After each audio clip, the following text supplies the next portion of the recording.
Assalamualaikum warahmatullahi wabarakatuh. Nama saya Adnan Zain Irliansyah, NPM saya 1970645160038. Di sini saya akan mempresentasikan ide bisnis dengan metode bisnis model kanvas atau BMC.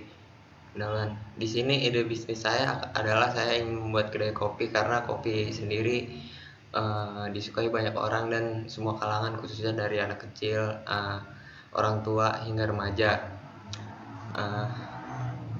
Alasan saya membuat kedai kopi di sini adalah karena anak-anak muda dari zaman sekarang dari segala golongan lebih memilih nongkrong di tempat seperti itu.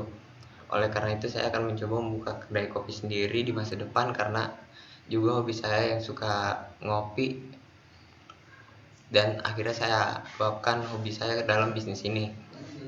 Yang pertama, tabel bisnis model kanvasnya yaitu cost segmen itu saya punya penikmat kopi, anak muda, pekerja kantor, masyarakat perkotaan, masyarakat kelas menengah. Setelah itu ada di customer relationship-nya itu saya dapat menerima komplain, kritik, dan saran. Setelah itu rapat anggota dan tenaga kerja, memberikan promo dan lain-lain. Setelah itu channel di sini saya memiliki website seperti di browser. Selainnya adalah media sosial dan program kolaborasi dengan ojek online. Setelah itu saya punya value promotionnya adalah biaya yang terjangkau bagi kalangan muda hingga orang tua, kecepatan atau kenyamanan dalam pelayanan. Selanjutnya lokasi dekat wilayah kampus atau kantor atau sekolahan. Lalu ada key resource-nya anggota tenaga kerja, modal finansial, tenaga kerja, SDM. Selanjutnya ada key partner, yaitu supplier, bahan kopi, jasa akuntansi, dan lain-lain. Key activities-nya saya pengumpulan dan pelayanan anggota, marketing, pengumpulan alat pemproses. Setelah itu ada cost strukturnya, dari biaya harga pokok penjualan kopi, biaya tenaga kerja, biaya untuk sewa toko, biaya modal, biaya operasional, hingga biaya untuk promosi pemasarannya. Revenue streamnya yaitu aktivasi membership card. Selanjutnya ada sumber-sumber pemasukan perusahaan dicatat seluruhnya. Lalu ada bubuk kopi.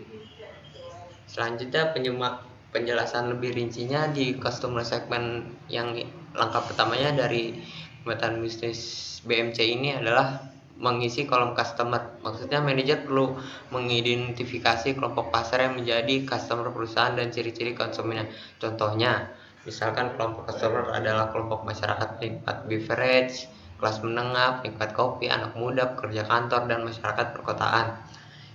Langkah keduanya adalah value proposition. Perusahaan perlu mencatat value apa yang ingin disampaikan ke masyarakat. Value tidak selamanya harus berupa keunggulan produk, namun bisa juga diciptakan melalui experience dan lain-lain. Dalam kedai kopi saya, value proposition kedai kopi bukan sekedar kopi yang nikmat, melainkan memberikan kesan yang kenikmatan konsumen, kenyamanan, dan kemudahan di kedai kopi. Selanjutnya ada channel. Channel adalah bagian pemetaan di mana value diantarkan kepada kelompok pelanggan. Selain dengan ojek online yang tadi di atas, saya juga punya channel seperti physical store, kedai kopi yang memiliki website, media sosial, dan lain-lain, sehingga pelanggan kedai kopi itu tidak hanya dapat memesan di offline store, jadi bisa memesan di online store juga seperti media sosial. Selanjutnya customer relationship. Maksudnya di sini adalah mengidentifikasi usaha-usaha apa yang dilakukan perusahaan untuk berkomunikasi dan menjaga hubungan dengan pelanggannya.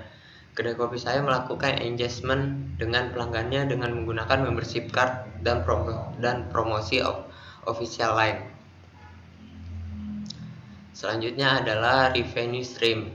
Bagian revenue stream ini adalah bagian di mana manajemen mencatat dari mana saja sumber pemasukan perusahaan. Untuk saya sendiri, kedai kopi saya sendiri, penjualan nggak hanya terbatas pada produk kopi saja, melainkan juga buku kopi dan aktivitas membership card lainnya. Intinya pada bagian revenue stream kedai kopi saya, sumber-sumber pemasukan perusahaan dicatat menyeluruh. Setelah itu ada key activities. Dalam activities ini yang dicatat adalah bagian utama operasional perusahaan. Misalnya untuk kedai kopi saya, penggilingan kopi, pembuatan kopi, kegiatan R&D, hingga kegiatan promosi perharinya. Selain itu, key partners adalah bagian dalam pemetaan di mana perusahaan mendaftar siapa saja stockholder yang berkaitan dengan operasi perusahaan, contohnya kayak supplier, desainer, agensi marketing, konsultan, dan lain-lain.